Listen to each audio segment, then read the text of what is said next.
নমস্কাৰ অসমৰ ছাত্ৰীসকললৈ এটা ভাল খবৰ লৈ আহিছোঁ। যোৱা বছৰৰ দৰে এই বছৰো নিযুত মইনা আঁচনিৰ আবেদন প্ৰক্ৰিয়া আৰম্ভ হৈ যাব। আপোনালোকে ক'ত ফৰ্ম পাব, কোনে এই আঁচনিৰ কাৰণে আবেদন কৰিব পাৰিব, সবিশেষ এই ভিডিঅ'ত আলোচনা কৰিম। ভিডিঅ'টো স্কিপ নকৰাকৈ চাব আৰু শেষলৈ চাব। ভাল লাগিলে লাইক এটা কৰি দিব, চেনেলত নতুন হ'লে ছাবস্ক্ৰাইব কৰি দিব, লগতে বেল আইকনো দবাই দিব। যোৱা মাহৰ 30 জুলাই তাৰিখে আমাৰ মুখ্যমন্ত্ৰী হিমন্ত বিশ্ব শৰ্মা ছাৰে নিযুত মইনা আঁচনিক লৈ এটা বৈঠক অনুষ্ঠিত কৰিছিলে আৰু তাত ডিচিশ্যন লৈছে যে নিযুত মইনা আঁচনিৰ এপ্লিকেশ্যন প্ৰক্ৰিয়া আৰম্ভ কৰি দিব লাগে। সেয়েহে অহাকালি অৰ্থাৎ আগষ্ট মাহৰ 6 তাৰিখে সকলো কলেজতে ফৰ্ম ডিষ্ট্ৰিবিউট কৰা হ'ব। আপোনালোকক হয়তো কলেজৰ পৰা মাতিব, সেয়েহে আপোনালোকক কৈ দিওঁ যে আপোনালোকে কি ডকুমেণ্টছ লগত লৈ যাব সেই এপ্লিকেশ্যন ফৰ্মখন আনিবলৈ, আৰু আপোনালোকে আবেদন কেনেকৈ কৰিব তাৰ ভিডিঅ' কিন্তু মই পৰৱৰ্তী ভিডিঅ'ত আপোনালোকৰ লগত ডিছকাছ কৰিম বা আপোনালোকক দেখুৱাম যে আপোনালোকে ফৰ্ম কেনেকৈ ফিল আপ কৰিব, যেন আপোনালোকে সেই ফৰ্মখন ভুলকৈ ফিল আপ নকৰে। যদি আপোনালোকে ভুলকৈ ফিল আপ কৰে তেনে ক্ষেত্ৰত কিন্তু আপোনালোকে সেই আঁচনিৰ পৰা বঞ্চিত হ'ব পাৰে। তেন্তে বলকচোন প্ৰথমতে জানি লওঁ যে কোনে আবেদন কৰিব পাৰিব আৰু এই আঁচনিৰ জৰিয়তে আপোনালোকে কেনেকৈ লাভৱান হ'ব।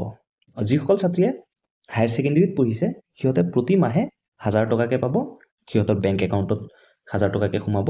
আৰু যিসকল ছাত্ৰীয়ে UG কোৰ্চত এডমিশ্যন লৈছে, অৰ্থাৎ সিহঁতে ডিগ্ৰীৰ কাৰণে এডমিশ্যন লৈছে, সিহঁতে প্ৰতি মাহে পাব 1250 টকাকৈ। আৰু যিসকল ছাত্ৰীয়ে BEd বা PG কোৰ্চত এডমিশ্যন লৈছে সিহঁতে প্ৰতি মাহে 2500 টকাকৈ পাব। আৰু এই আঁচনিটো বছৰে 10 মাহৰ কাৰণে দিয়া হয়, অৰ্থাৎ আপোনালোকে জুন জুলাই মাহটোত এই পইচা নাপায়, বাকী প্ৰতি মাহতে আপোনালোকৰ বেংক একাউণ্টত এড হৈ থাকিব। এতিয়া কওঁ যে এই আঁচনি পাবৰ কাৰণে যোগ্যতা কি লাগিব।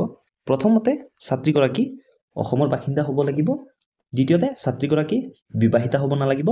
কিন্তু ইয়াতে এটা কথা আছে যে যিসকল ছাত্ৰীয়ে PG কৰি আছে বা মাষ্টাৰ ডিগ্ৰী কৰি আছে বা BEd কৰি আছে, সেই ছাত্ৰীগৰাকী বিবাহিতা হ'লেও কিন্তু সিহঁতে এই ধন লাভ কৰিব।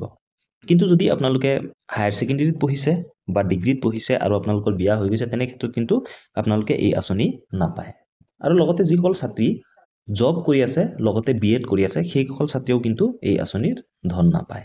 আৰু লগতে মিনিষ্টাৰ MP MLAৰ যদি ছোৱালী হয় তেনে ক্ষেত্ৰত কিন্তু এই ধন নাপায়।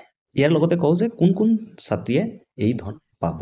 সাধাৰণতে যোৱা বছৰ আবেদন হৈ গৈছে আৰু এইবাৰ কলেজসমূহত আপোনালোকে যদি নটিচ পাইছে, হয়তো আপোনালোকক তাত মেনশ্যন কৰি দিছে যে হায়াৰ ছেকেণ্ডেৰী ফাৰ্ষ্ট ইয়াৰ আৰু ছেকেণ্ড ইয়াৰৰ ছাত্ৰীসকলকো মাতিছে, লগতে UGৰ ফাৰ্ষ্ট ছেমিষ্টাৰ আৰু থাৰ্ড ছেমিষ্টাৰৰ ছাত্ৰীসকলক মাতিছে। তো ইয়াতে এটা কথা ক্লিয়াৰ হৈ গ'ল যে যিসকল ছাত্ৰীয়ে যোৱা বছৰ আবেদন কৰিছিলে সিহঁতকো কিন্তু মাতা হৈছে।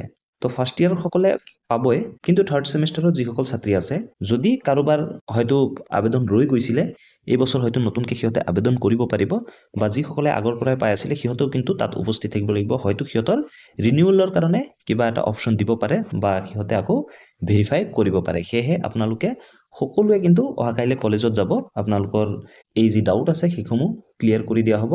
তাত লাইভ কনফাৰেন্সত আপোনালোকক দেখুওৱা হ'ব যে কোনসকলে এই আঁচনিৰ কাৰণে আবেদন কৰিব পাৰিব বা কোনসকল বঞ্চিত হ'ব, আৰু যদি কাৰোবাৰ কিবা অসুবিধা হৈছে, পইচা সোমোৱা নাই, সেইসমূহ হয়তো ডিছকাছ কৰিব পাৰে। সেয়েহে আপোনালোকে কিন্তু অহাকাইলৈ কলেজত যাব বা আপোনালোকে আপডেটেড থাকিব। কলেজসমূহত আপোনালোকৰ কাৰণে ফৰ্ম অলৰেডি এভেইলেবল আছে। কলেজসমূহে অহাকাইলৈ কনফাৰেন্সৰ পিছতেই আপোনালোকক ফৰ্মসমূহ বিতৰণ কৰি দিব, আৰু ফৰ্মসমূহ বিতৰণ কৰি দিয়াৰ পিছত আপোনালোকৰ কিছুমান ডকুমেণ্টছ ৰেডি কৰি ৰাখিব লাগিব, যেনে ধৰি লওক আপোনাৰ বেংক একাউণ্ট, আধাৰ কাৰ্ড, আপোনাৰ আইডেণ্টিটি কাৰ্ড, আপোনাৰ এডমিশ্যন শ্লিপ, এনেকুৱা ডকুমেণ্টসমূহ আপোনালোকে ৰেডি কৰি ৰাখিব। আৰু অহাকাইলৈ আপোনালোকে ফৰ্মখন আনিবৰ কাৰণে কিন্তু আপোনালোকৰ যি এডমিশ্যন ৰিচিপ্ট হয় সেইটো কিন্তু লগত লৈ যাব নাপাহৰিব, কাৰণ ফৰ্মখন ল'ব হ'লে আপোনাৰ হয়তো এডমিশ্যন ৰিচিপ্টখন দৰকাৰ হ'ব পাৰে।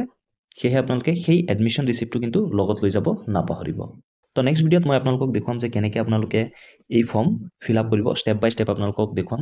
যিসকল ছাত্ৰ ছাত্ৰীয়ে হায়াৰ ছেকেণ্ডেৰী পঢ়ি আছে সিহঁতৰ কাৰণে যোনখন ফৰ্ম হয় সেই ফৰ্মখনো ফিল আপ কৰি দেখুৱাম, বা যিসকলে UG কৰি আছে সিহঁতৰ যোনখন ফৰ্ম হয় সেইখনো ফিল আপ কৰি দেখুৱাম, বা PG বা BEd কৰি থকা ছাত্ৰীসকলৰ ফৰ্মসমূহ কেনেকৈ ফিল আপ কৰিব লাগে সেইসমূহ নেক্সট ভিডিঅ'ত আপোনালোকক দেখুৱাই দিম।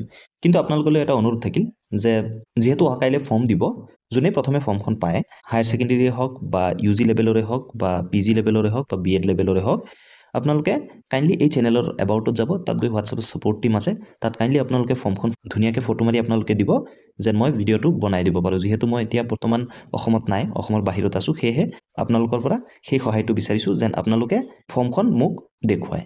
আৰু হয়তো দুটা নতুন আপডেট 2025 বৰ্ষৰ কাৰণে নিযুত মইনা আঁচনিত এড কৰা হৈছে। ANIৰ ৰিপৰ্ট মতে যিটো পোষ্ট টুইটাৰ হেণ্ডেলত পোৱা গৈছে যে তেজপুৰ চেণ্ট্ৰেল ইউনিভাৰ্চিটি আৰু শিলচৰ ইউনিভাৰ্চিটিৰ যিসকল ছাত্ৰী আছে সিহঁতেও কিন্তু নিযুত মইনা আঁচনিৰ ধন লাভ কৰিব আৰু লগতে ছেল্ফ ফিনেন্সিং কোৰ্চ যিসমূহ আছে অৰ্থাৎ যিসমূহ প্ৰাইভেট কোৰ্চ হয় সিহঁতেও হয়তো এই আঁচনিৰ ধন লাভ কৰিব পাৰিব। সেয়েহে আপোনালোকে সকলোৱে অহাকাইলৈ কলেজলৈ যাব বা আপোনালোকৰ ৰেচপেক্টিভ ইউনিভাৰ্চিটিত যাব, তাত গ'লে আপোনালোকে ডিটেইলছত বুজি পাব। ধন্যবাদ। জয় আই অসম।